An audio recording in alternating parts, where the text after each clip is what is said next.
Good evening, everybody. Nice to see everybody's faces. You don't have to be shy. You can show your faces. Um, Unless you're sitting in the pajamas. So, to all those that are on Zoom and to those that are now on Facebook, I welcome you all to the portion of the week, which usually we do on Tuesday night. We're doing it tonight on Wednesday night due to the class that we did the lecture from Rabbi Shochat last night on happiness. So I know some people are on the Women's Society class, so you'll be able to watch this class on TorahDirect.com, where it's being saved under the portion of the week. So if you have the book that everybody, if everybody has the book, they can find the class on page number 86.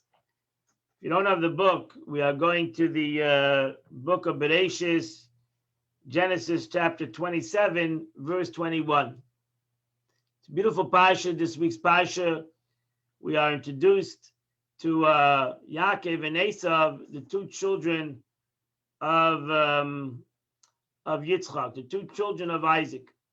He had two children in this week's parsha, and we journey with them for many years. Even though the Torah is one portion, but together it's close to 60 years of their life that we are with them in this week's portion. Two individuals, both born from two righteous people, Isaac and Rebekah. But as the Torah tells us,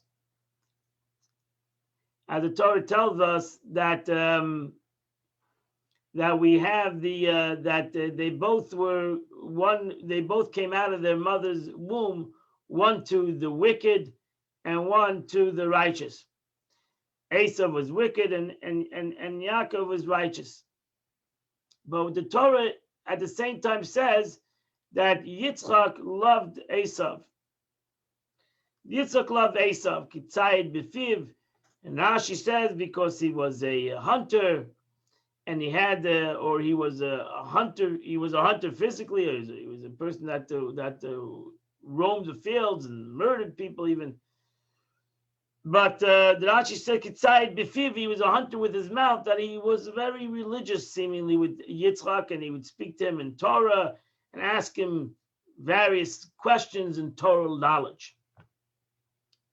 And Yitzchak, but Chassidus tells us, Chassidic philosophy teaches us that Yitzchak actually wanted to rectify the Esav. He wanted to develop. He knew who Esav was. He knew who Yaakov was. And that's why it says he loved him. He had a troubled child.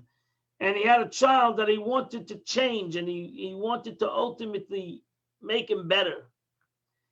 And really this whole story comes to a head at the end of the Parsha, where the Torah tells us a story where Yitzchak, who comes very sick, and he turns to his son Esav, and he asks him to go out and capture an animal and make him a dish, make him some food that he loves, so that he would bless him.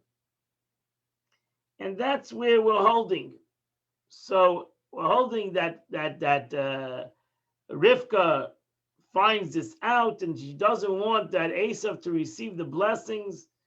So she tells Yaakov to go and get two goats, and she would make the food. And he says, but I am, Esav is very hairy, and I'm very, very smooth. And, Yitzchak will find this out, figure this out. And she goes, she takes the clothes of Esav. She clothes him with the clothes of Esav, and she sends him into her husband. She sends him into his father. So that's what we're holding. We're holding a text A in your book, page 86, and in Genesis chapter 27, verse 21. So let's read the verses together. We'll read a couple of verses. And Isaac said to Jacob, so he comes into the house, he comes into the room, he says, he hears his voice, he says, it doesn't sound right. He says, please come closer, so may I feel you, my son, whether you are really my son Esau. So Jacob draws near to Isaac, his father, and he felt him, and he said, the voice is the voice of Jacob, but the hands are the hands of Esau. And he did not recognize him, because his hands were hairy, like the hands of his brother Esau. And he blessed him. And he said to him, and he blessed him. And he said, are you indeed my son Esau? And he said, I am. And he said, serve it to me that I might eat from the game of my son, so that my soul will be blessed, will bless you. And he served him. And he ate. And he brought him wine. And he drank. And his father Isaac said to him, please come close and kiss me, my son. And he came closer and he kissed him. And he smelled the fragrance of the garments. And he blessed him. And he said, behold, the fragrance of my son is like the fragrance of the field of God, which he has blessed. He says, Rashi says on the last verse that we just read, Rashi says he smelled the smell of Gan Eden. And he was like shocked that he would smell the smell of Gan Eden. And it awoken within him, the smell of paradise, awoken within him the power, the power to bless his son. So what is the blessing that he gives to his son? What was the blessing that Isaac wants to give his son? And that's in your next text, which is text 1b on page 87 in the book. You have, which we're holding on chapter 27, verse 28 and 29, is the blessing that we say. Actually, this blessing is something we say as Jews every Saturday night. We say this verses. The blessing is, may God give you the dew of the heavens, and for the fatness of the earth, and abundance of grain and wine. Nations shall serve you, and may kingdom shall bow down to you. You shall be a master over your brothers. And may your mother's sons shall bow down to you. Those who bless you will be blessed. Those who curse you will be cursed. And those that bless you will be blessed. Those are the two verses that we have where that's the blessing that Yitzchak gives to Yaakov Avinu. These are the blessings. As I said, these blessings are very powerful, as we say these blessings every Saturday night.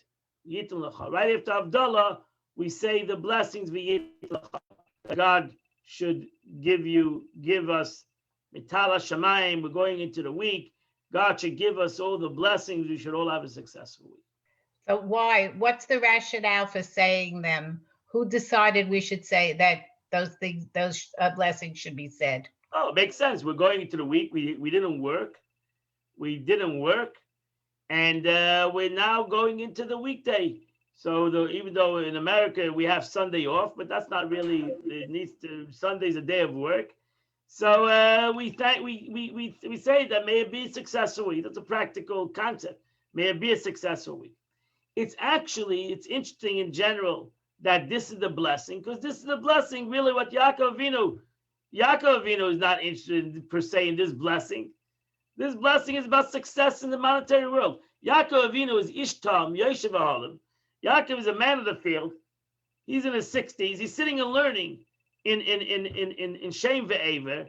And now, what is he blessing? He may be successful as a businessman. Yaakov Avinu is sitting and learning. This is actually the blessing of Esav. The man in the field, the man that goes to work, that's the blessing. But the truth is, Yaakov Avinu, Yitzchak says to Yaakov, it's time to go to work. And that's why he tells him to go to Lavan, right? He says, you're sitting in yeshiva for all these years, but actually now the time to go out to the world. And you got to be successful in the world. And God should make you successful in the world. The Lubavitcher Rebbe goes on a one letter. There's one letter extra in this whole verse. V'yiten lecha. And the extra word and. V'yiten lecha. And God should give you. There's an extra letter in this verse. And Rashi comes to answer, what is the extra and? And God should give you. What is the and? Who says and when you're talking to somebody? God should give you. So what do you mean and God should give you? So the Chachamim, the sages were bothered with the and of the verse. What is the meaning and? And Rashi says in text number 2, you have the statement of Rashi. Those who don't have the book, listen. It says, Rashi says, V'yitein lecha. What does it say? The and. Yitein v'yachze v'yitein. May God give you and give you again. Give you and give you again. What does that mean? That God should give you and give you again. Even the statement of Rashi, what is there needed? 2 givings. What is the first giving? And give you another gift. God should give you 1 gift and give you more gifts. What is the meaning of that statement?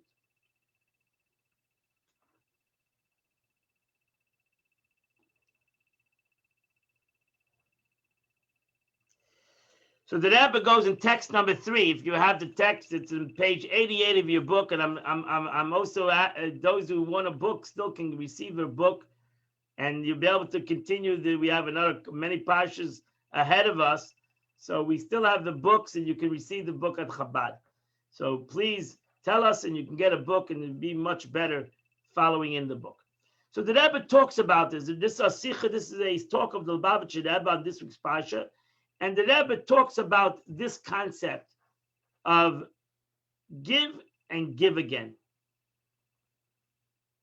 So it's text number 3. I'll read it. To those that have the book, you can read it together.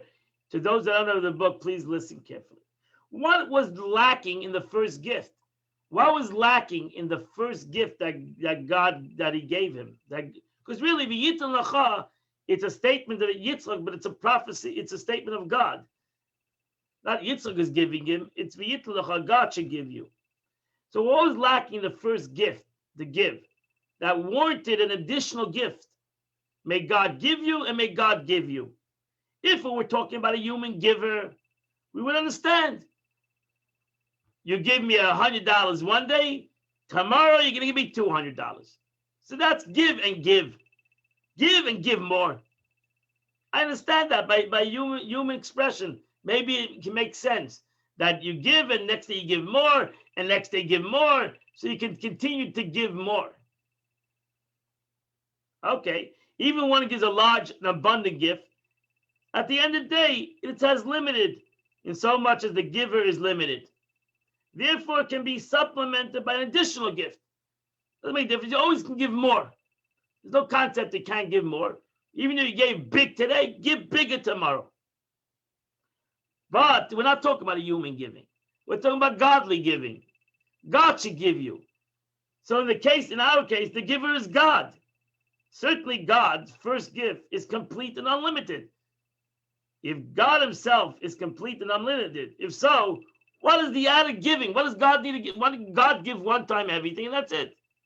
So what is the meaning? God should give and give you more. God should give you whatever you need right away and that's it. So what is the expression that we say every Saturday night? V'yiten lecha. We say this every Saturday night that God should give you, and it says, and God should give you. which means that God should give you and give you again. Why do you need God need to give twice?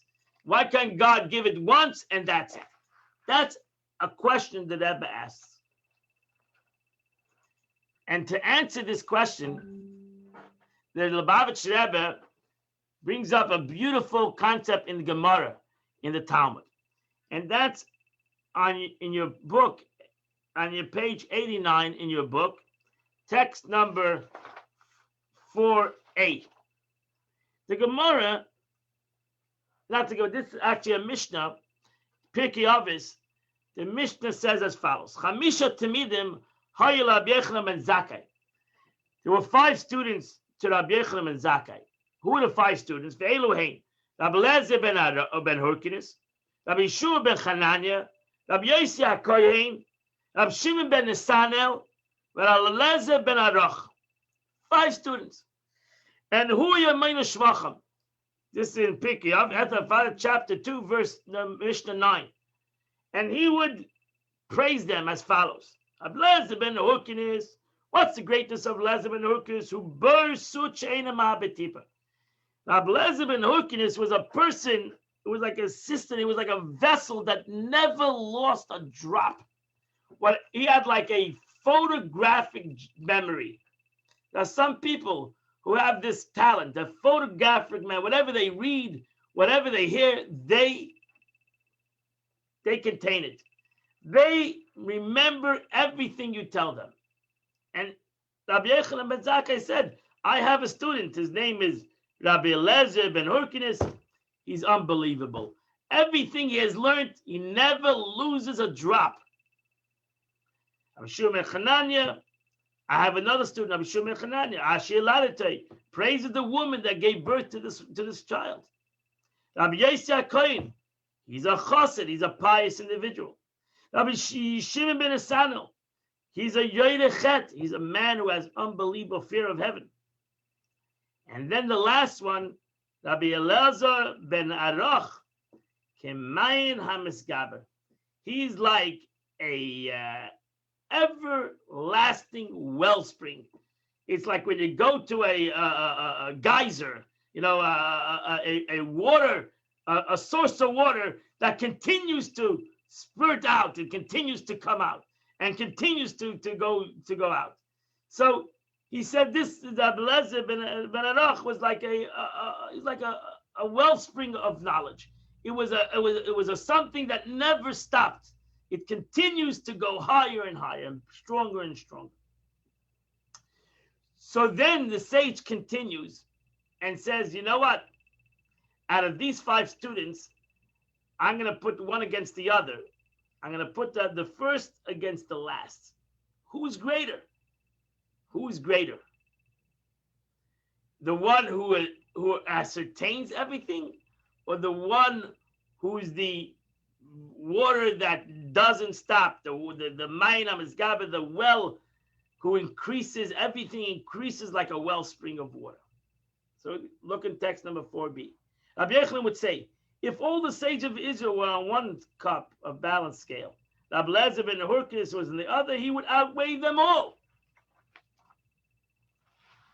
That the most important thing is have a person who never loses anything he learns. Imagine you are an individual who can contain and never lose one subject that you ever learned. That would be an unbelievable individual. But then the Mishnah continues.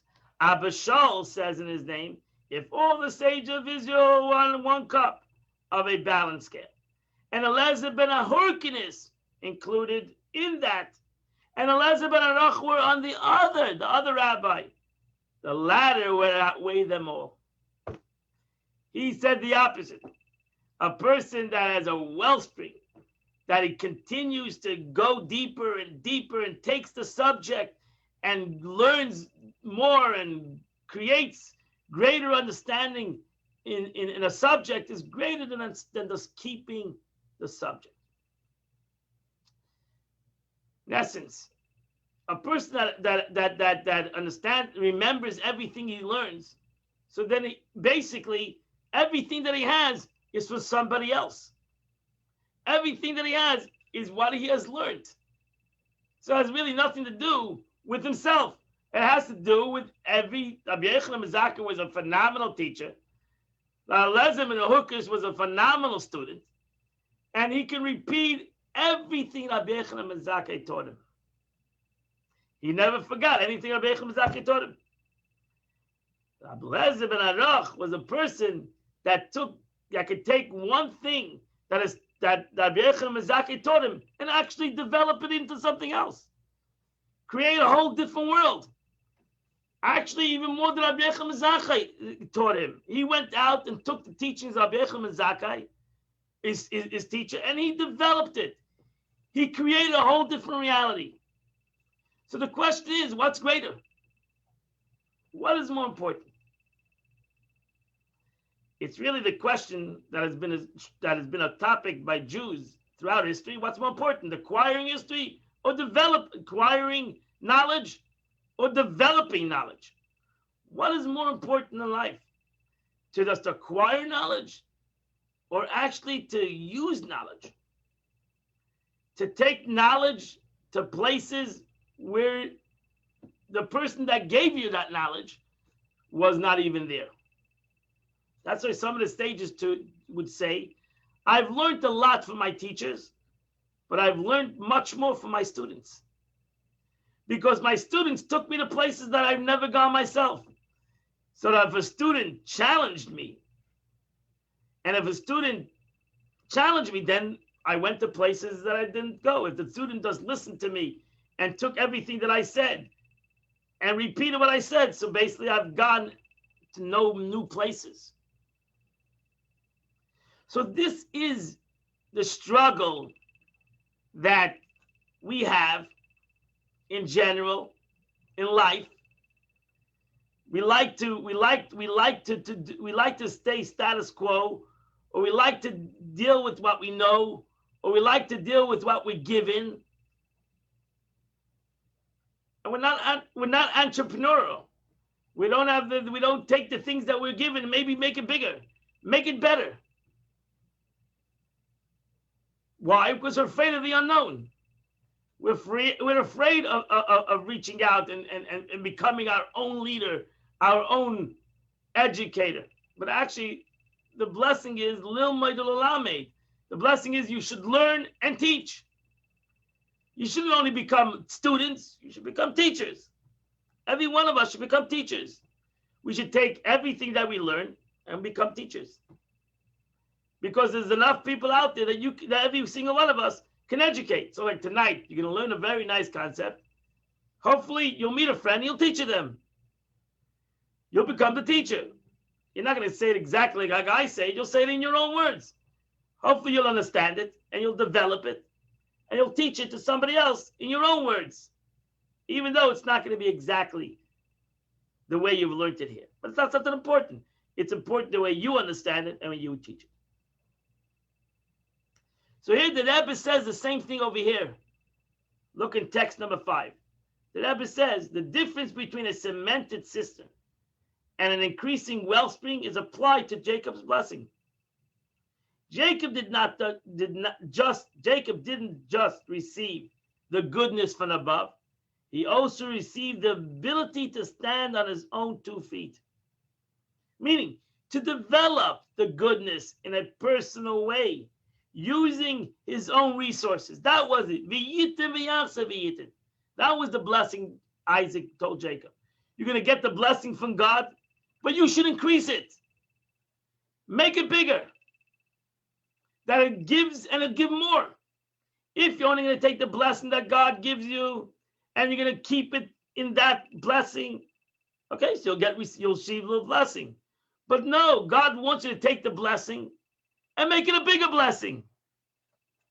Create a bigger blessing. Create a bigger vessel. And that's the blessing that he told him. V'yitin, God should give you b'yamsa v'yitin. He should have to give you more because you've taken the blessing from God and you created a bigger reality. That means to give and give again. Isaac blessed Jacob that God give him the goodness from above and also give again the ability to use this goodness and to strengthen himself with it on his own. Let God give you the yachsav yitin, let him give it to you again. Because he'll have to give it to you again, because you're going to take that blessing and you're going to make it greater. God gave us the Torah. It's the greatest blessing. And he said, make the Torah greater. Take the Torah, understand the Torah, apply the Torah, extend the Torah, use the Torah with your mind to create analogies and understandings and ethics and morals. As we say, lahagdil Torah ladira. The Torah was given to become greater, not to just repeat, to be like parakeets and to repeat and repeat what somebody else said, but actually to develop. This is in itself a beautiful concept in itself.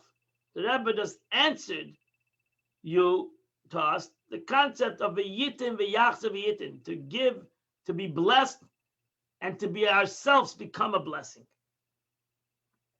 One is given from above, one is developed from oneself. And that's the best, that's what you should do. If somebody gives you a gift, is to take that and to make it even greater. But here the Lubavitch Rebbe goes a step further. He goes a step further. He goes a step deeper into this concept. And he says it's not only the concept of basically a blessing what God gives you with the Torah. It's actually, we all have within ourselves these two emotions and characters that we each could develop and actually use into our day-to-day life in the way God wants, so that each and every human being should have these two kinds of concepts in their life. And what is the meaning of that? Is that Rebbe introduces us that this concept is the difference between two attitudes a person can have in his service of God and the way he deals with himself and with others, and the way he serves the Eibishter, the way he serves his service of as a Jew in this world. Because we all know that God created in the world tzaddikim, righteous people. And then God created what I'm going to call mavericks, troublemakers. Not anybody in this Zoom, okay? Troublemakers. They are the righteous people. They do everything right. They do what they're told. And then there's the rest of us that like to make trouble. We don't like to do everything we're told. We actually, when you tell us something, we have to sometimes do it the other way. We're mavericks. We like to make trouble. We're children. We like action. Most of us are like that. And the Rebbe would, in a way, came to uplift the mavericks. Most people will condemn troublemakers and say, you're a troublemaker, you're out of here. You're a troublemaker, you can't fit the system. You're out of the system. Came to that and said, no. Actually, being a maverick, being a troublemaker is part of the system, is part of God's system. God is not the Eibishter.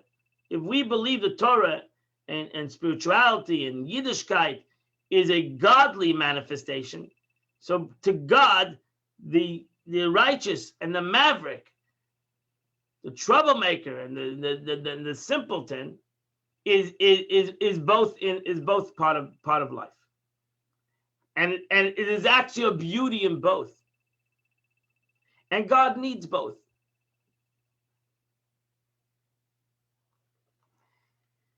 We mentioned Rabbi Yochanan. Yochanan there was known in the Gemara two great sages, Rabbi Yochanan and Reish Lakish. If you've been in a Chabad house before, you would have heard this before, but it's good to learn about this. Two great sages, Rabbi Yochanan and Reish Lakish. They were brother-in-laws. Rabbi Yochanan was a great tzaddik, and Reish Lakish became a great tzaddik. Reish Lakish was originally he was a wayman. He was what do you call the guy who lived on the roads and robbed people. He would rob people. He was a ganef, and he ultimately did tshuva. Reish Lakish ultimately repented, as you're going to see in a moment, and he became a great sage, a contemporary of Rabbi Yochanan. He became best friends with his brother Rabbi Yochanan. And they, in the entire Gemara, they argue. They argue in everything. Whatever Rabbi Yochanan said A, Reish Lakish said B. Let's look at text number 6. The Rebbe introduces us to the Gemara. Amar Reish Lakish said, "Dei l'tshuva shes deinis nasle kezachis." How great tshuva is. Reish Lakish comes to talk about the maverick, the troublemaker, who ultimately, fixes his life up. Great is a person that does tshuva, that all of his negative turns into positive. All is negative. The Eibush takes about tshuva, a person who does tshuva, he takes all the negative and turns it into positive. This is on page 92, text number 6. As the verse states, and when the wicked man repents and of his wickedness and performs justice and righteousness, he shall live because of them. That means all because of them. Reish Lakish says he will live because of them, because of his wickedness. Because of all of his wickedness that he had in his life. If he repents, the Eibush takes all that wickedness, because that's part of his life. That was part of his way of life. So the Gemara brings down the story. Text number 7. Page 93. One day Rabbi Yochanan was bathing in the Jordan River. Reish Lakish saw him and jumped into the Jordan, pursuing him. He was a highway robber. He saw a guy alone in the river, decided to go and rip him off. Wow, Rabbi Yochanan said to him, "Your strength is fit for Torah study." He said, What are you doing? What are you doing with your life? What are you doing? You're a highway robber. That's a life. You think that's a dead end? That's not going to bring you any greatness. It's ultimately going to bring you disaster. So why are you taking all the strength and using it out for the negative? Reish Lakish says your beauty fits for women. Yochanan was a very handsome guy, so you have to come back. He says your beauty is fit for women. What are you giving me speeches? But Rabbi Yochanan didn't give up on the guy. He said, listen, if you return to the life of Torah, if you come with me and I'll teach you, I will marry you off to he had a beautiful sister. He said, I'll become your brother-in-law. So Rabbi Yochanan said that I have such trust in you, and I think you have great potential. Come and become Baal Tshuva. Who will be more beautiful than I am? You're saying you're looking for beauty? I'll give you a beautiful woman. I have a beautiful girl, sister. I'll introduce you to her. If you'll be Baal Tshuva, I'll make a shidduch. You'll be happy. I'll be happy, and everybody will be happy. Reish Lakish was impressed with this guy. He accepted upon himself to study Torah. Rabbi Yochanan taught him Tanakh, Mishnah, turned him into a great man. Came Reish Lakish. When Reish Lakish died, Rabbi Yochanan was exceedingly pained. Lost his pal. Lost his best friend, the guy who argued with him everything. The rabbis said, who will calm him? How are you going to calm this guy? How are you going to calm Rabbi Yochanan? He lost his brother-in-law. He lost his contemporary. He came his contemporary. Reish Lakish came his contemporary. So they said, let Rabbi Eliezer ben Padet go. And he can talk proficient in the Torah study. Rabbi Eliezer ben Padet went and sat before Rabbi Yochanan. Every time Rabbi Yechon would cite a teaching, Rabbi Lezer and Potter would say, there's a ruling taught in a brisa that supports your opinion. Everything Rabbi Yechon said, he'd say, yep, you're 100% right. I'll show you another place that agrees with you. You're 100% right. Rabbi Yechon said to him, are you like the son of Lachish?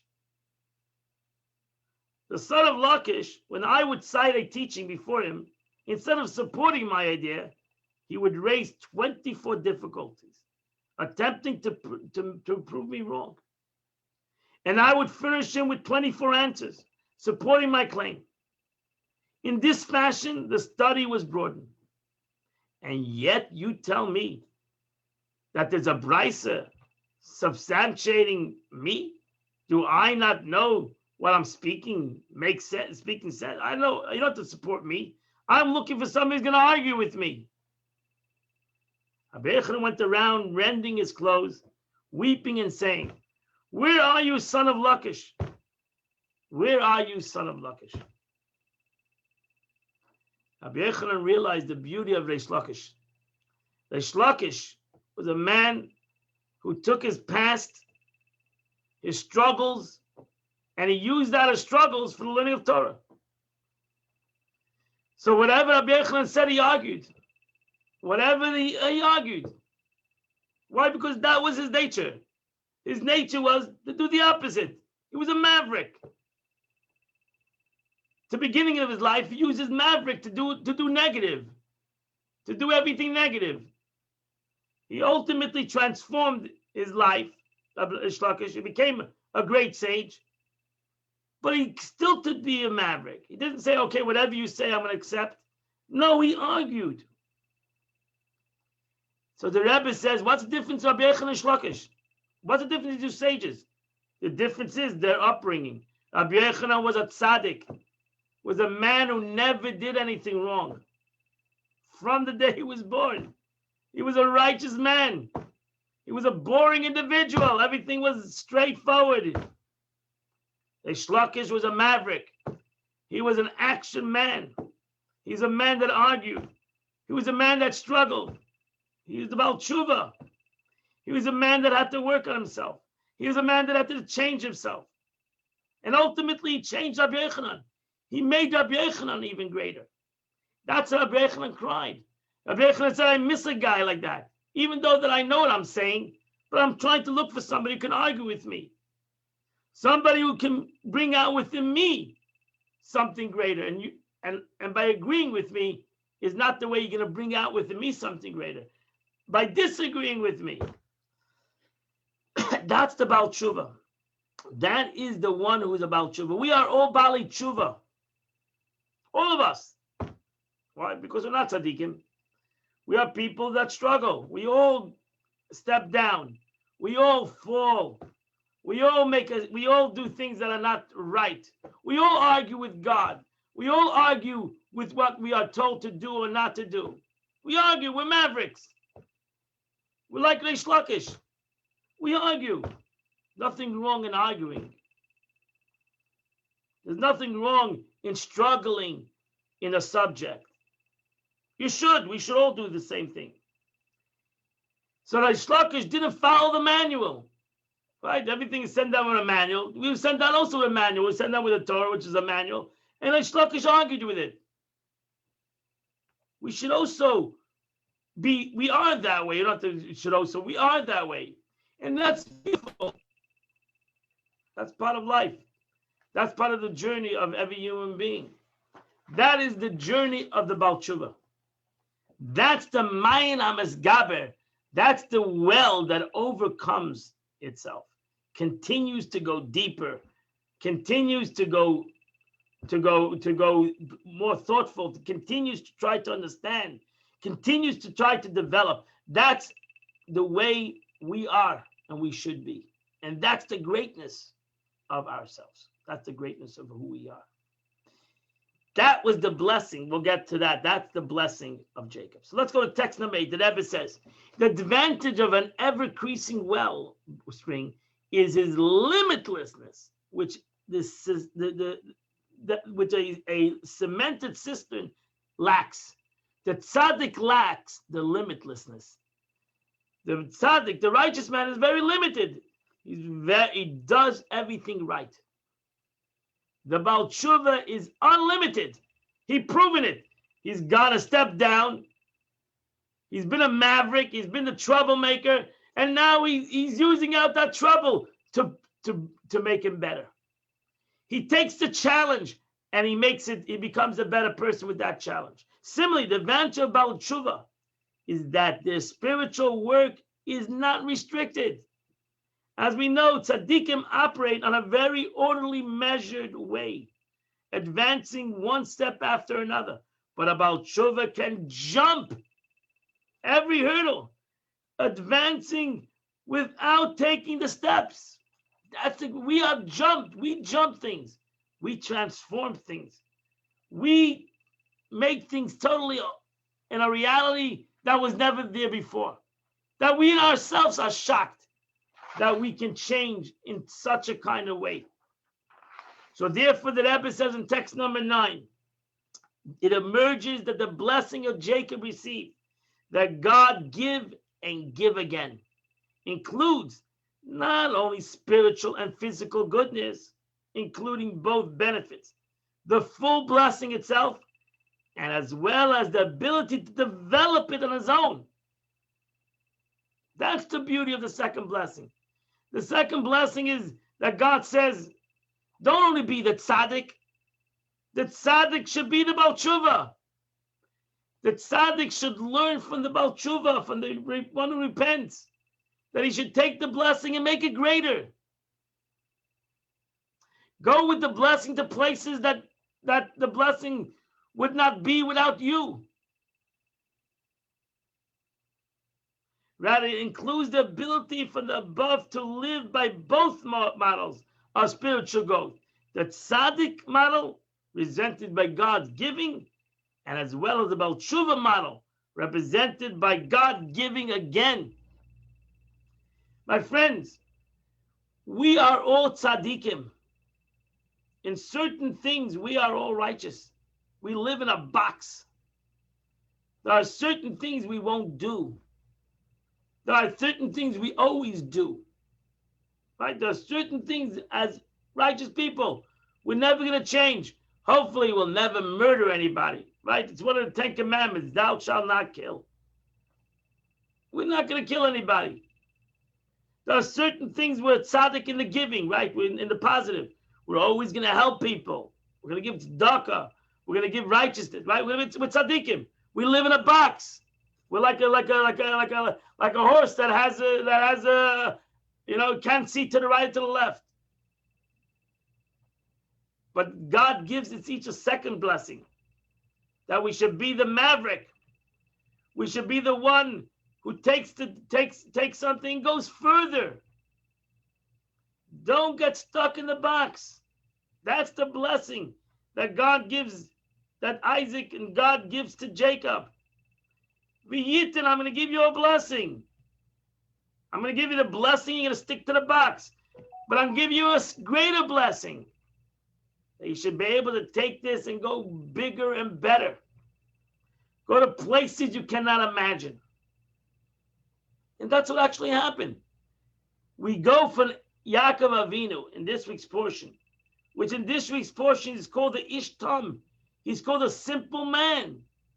A man who sat in the tents. That was his life. His life was sitting in the tents and sitting and learning, sitting and studying, not having to do with anything. What kind of greater blessing is that? And now, after this blessing, he goes out to the world. He goes to Lavan Arami. In next week's portion, he goes to Lavan, the one who tries to trick him.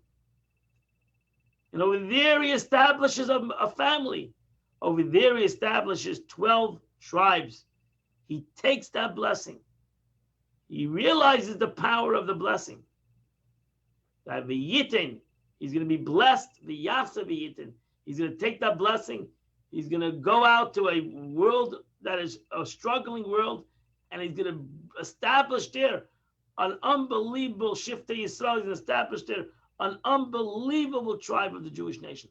And that is the power of Bali Tshuva, that go out, Not only do they deal with the world, but they have dealt with the negative part of the world.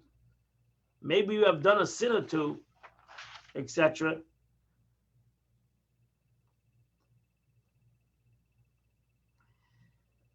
Here the Rebbe says that Yitzchak Avinu, if you go back to the portion of the week, we are introduced that Yitzchak Avinu smelt the clothes of Yaakov.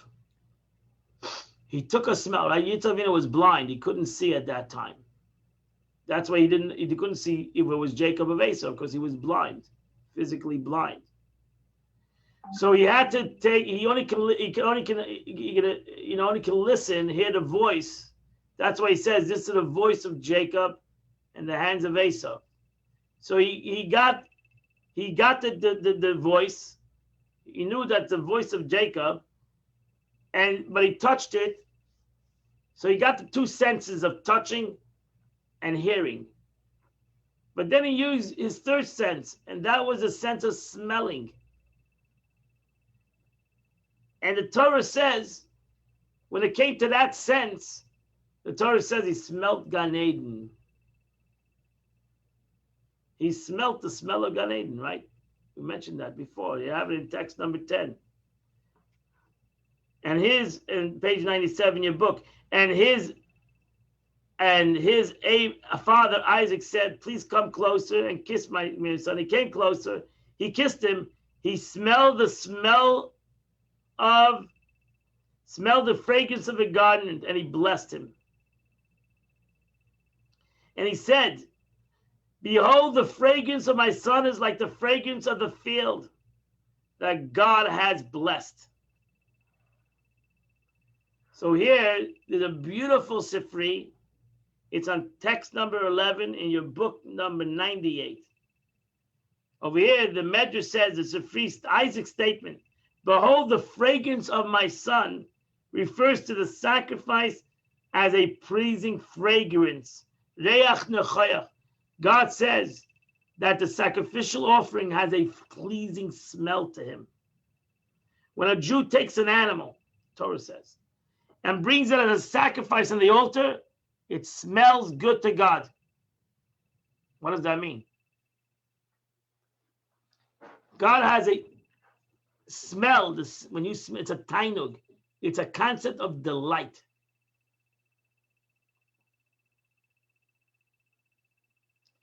What is the smell? So the Torah continues. It smells like the soda, like the field, like the fragrance of the field. So the Medrash says, refers to the vision of the temple destroyed. Wow. He smelt. The Medrash says he smelled the smell of the field. What was the smell of the field? He smelt the destruction of the temple. As the verse states, "Because of you, Zion shall be plowed as a field."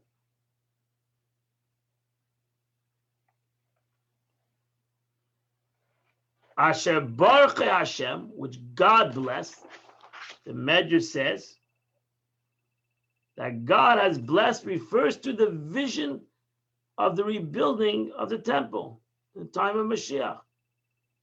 As the verse states, "For there God commanded the blessing, life forever." So the Medrash takes the story that we just read and says, when Jacob walked in with his third sense, the sense of smell, he smelled three things. He smelled the korbanos, the sacrificial offering, which was a pleasing aroma to God. He smelled the field, which is destruction of the temple. And he smelled the third Beis Hamikdash, the third temple that will be built speedily in our days. So can you imagine that? I can understand the first and the third. The question is the second. What is the meaning of the Medrash? That he smelled the destruction of the temple. Many struggle with this Medrash. But the Rebbe is going into his it says the Rebbe's beautiful way of looking at things, that by the Rebbe, everything that happens in the world and everything that happened in history is all has a spiritual and a godly purpose. So by the Rebbe, the concept of destruction was for rebuilding. And that's how he explains the Medrash. The way he explains the Medrash is the second thing that he smelled. The structure of the temple is the avodah of a Baal Tshuva. He saw within it the concept of destruction, the aspect of its rebuilding, the third concept. So there was no concept of destruction for the sake of destruction, God forbid. There will be no purpose. What will be the purpose of sin? What is the purpose of sin in general? You might ask. Why did God put a purpose, sin, in the world generally? This is a very general question. You should know. Why would God have sin? Especially they know people are going to sin. So why would God create the concept of sin in the world?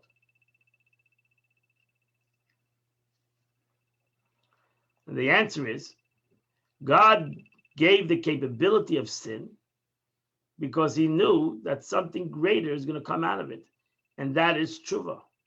He knew that humans, through their repentance, are going to become greater than they are even before they sinned. So that means there's something, a positive concept in sin.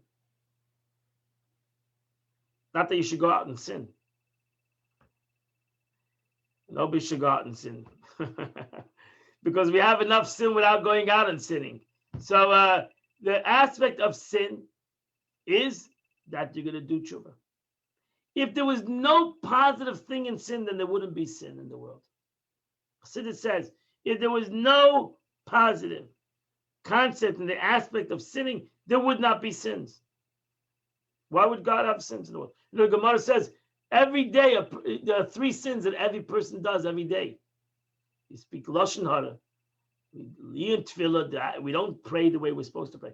So everybody sins, the Gemara says. Everybody sins. The Gemara's expression. Is there a tzaddik that he doesn't sin? Is there even a righteous man that doesn't sin? That's a whole different subject. We all sin. Why did God give us this capability of sin even? And that we all sin? There has to be positive. The Eibush is positive. Yitzchak Avinu smelled the beauty of the destruction of the temple. If you can imagine such a thing. He smelled the beauty in it.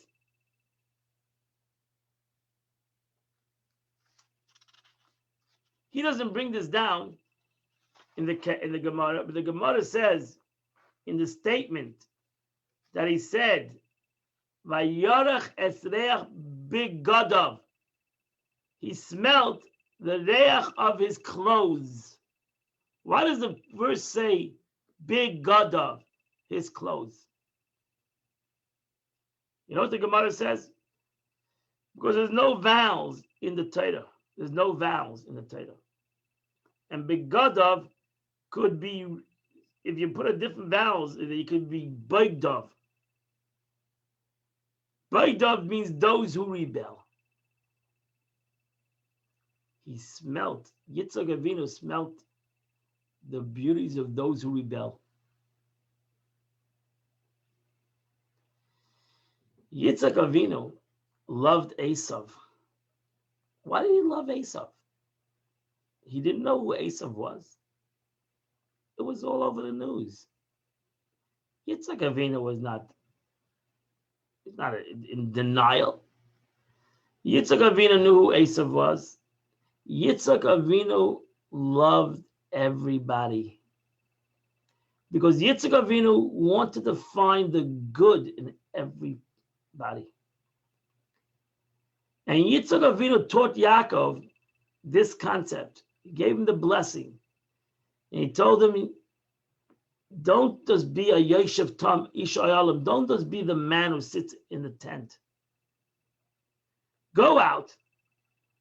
You're going to have to deal with Lavan. who's boigdov. You're gonna have to deal with Lavan, who's somebody who's gonna try to trick you, somebody who's trying to take advantage of you. And you're gonna have to you're gonna have to use it out to good. You're gonna have to be able to take Lavan. That's what Yaakov Avinu 2 weeks from now says. In Lavan Garti, he tells Esav on his way back home. In Lavan Garti, with Lavan I lived. Tayag mitzvah shamarti, but I kept the Torah. I learned that lesson. I learned how to take Lavan and use out Lavan to the good. And that's exactly what he did. He took Lavan, he married 2 of his daughters, 4 of his daughters, according to some, and he had 12 tribes. And he was successful. That is a person who takes a bracha and makes it even greater. That is a person who takes the destruction of the Beis Hamikdash and uses it out for something beautiful, if you can imagine that. Look at text number 12, where the Rebbe explains this. And we're going to come to an end soon. Text number 12, the Rebbe says the temple, as it was first built, before it was ever destroyed, represents the path of tzaddikim, who walk in the straight path. By contrast, the temple's destruction and subsequently complete rebuilding with the Messiah represents the path of tshuva, which follows decline and destruction. It makes sense then that the temple's destruction is included in the preamble to in the blessing, in the Isaac's blessing. It matches the theme of the blessing, namely that God gives and gives again. Together, the temple, the destruction of the temple, they are the tools of the path of tzaddikim as well as the path of the Baalei Tshuva. So there's no destruction in essence. It's all about renewal. It's all about taking a situation. They thought, it says, the Gemara says, the Goyim thought, the 9 nations of the world thought they can destroy the temple. You can't destroy the temple. Because they're going to, the first destruction, built another temple. The second destruction, not only built millions of synagogues throughout the world, we're going to build a third temple. It's all about making it bigger and better. So the first temple stood for 410 years. We built the second temple that stood 420 years. The first temple was smaller. Second temple was bigger. The third temple is going to be forever. The lesson that Yitzchak told Yaakov, that you should know that your life is going to be a blessing, because you are a blessing, but you're going to be you should give. The blessing is to give you a blessing, and you should take this blessing and make it even greater. Therefore, he ends his class. Let's end this class. Text number 13 on page 100. Among the paths of repentance is that the penitent to A, constantly call out before God, crying and entreating God. B, perform charity according to his potential. C, separate himself far from the object of his sin. D, change his name. As it says, I'm a different person, not the same person who sinned.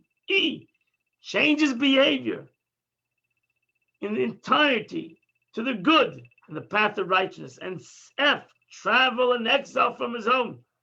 Exile atones for the sins because it causes a person to be submissive, humble, meek of spirit.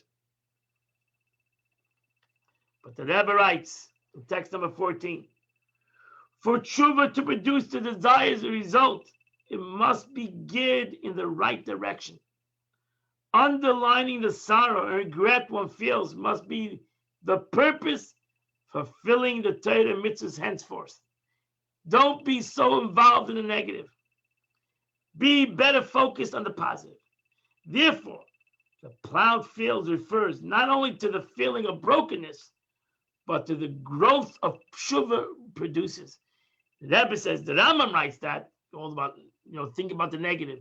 But today we have the capability to be able to think about the positive. And how do we do that? The Rebbe says in Yom Yom He writes in text number 15.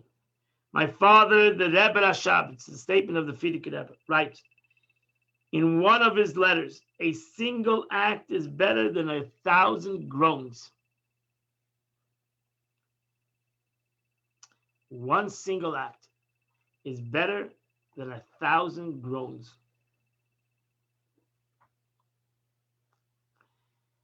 The Rebbe once said, when a Jew messes up, he does not wring his hands together, pull his hair out his head and say, what will be?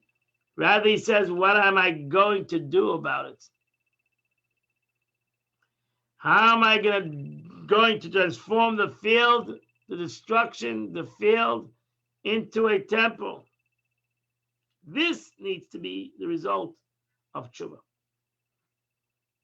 So the Rebbe continues, our God lives, and the Torah and mitzvahs are eternal. Quit the groaning. Quit the kvetching. And work hard in actual service of God, and God will be gracious to you. Start doing good. V'yitin, v'yachse, v'yitin. Don't worry. God blessed you, Baruch Hashem, until now, and God will show you even greater blessings. Because you're going to continue to show God that the blessings that He showed you in the past has only brought you, and the negatives that you have done in the past, maybe, has only brought you to do greater good.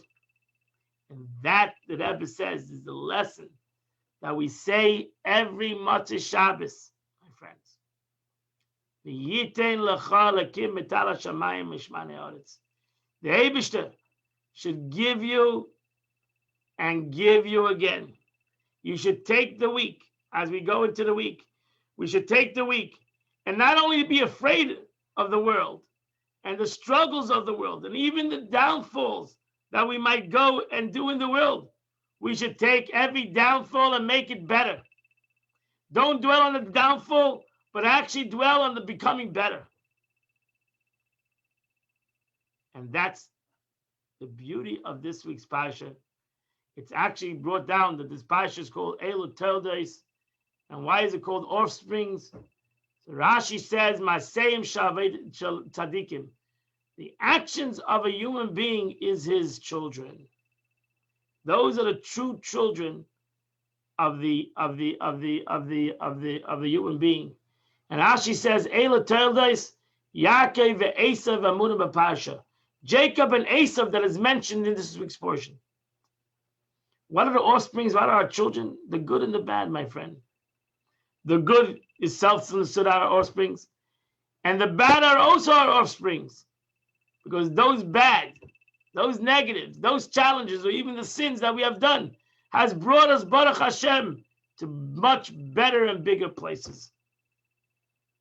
So we should use out the good and the bad. We should use out. We should be the mavericks. Don't be worried about the challenges or the avedis you have. Use them out the time. Do tshuva, say I'm sorry, and use them out for the good. Become better. Start doing good. And you'll see you'll transform the world. I wish you a wonderful night. I hope you enjoyed the portion. Mitcham, next week we'll do the portion of the week. Back to Tuesday night. Tomorrow we are doing the JLI class. If you haven't signed up yet, tomorrow at 10 a.m. on Zoom only, and at 7:30 p.m. on Zoom or at the Chabad House. The Secrets of the Bible. Another great JLI course. Tomorrow we're going to talk about the story of Noah. Have a wonderful and beautiful night. It was a pleasure learning with you all. God bless you all. Have a wonderful night. See you tomorrow. 8 o'clock also, 8 a.m. We're going to continue Chitas. 8 a.m. We're going to learn the portion of the week and the Tanya of the day. 8 every morning at 8 a.m. See you tomorrow morning, at 8 a.m. Have a wonderful and beautiful night. Thank you, Rabbi. God bless you. Any questions? Anybody have a question?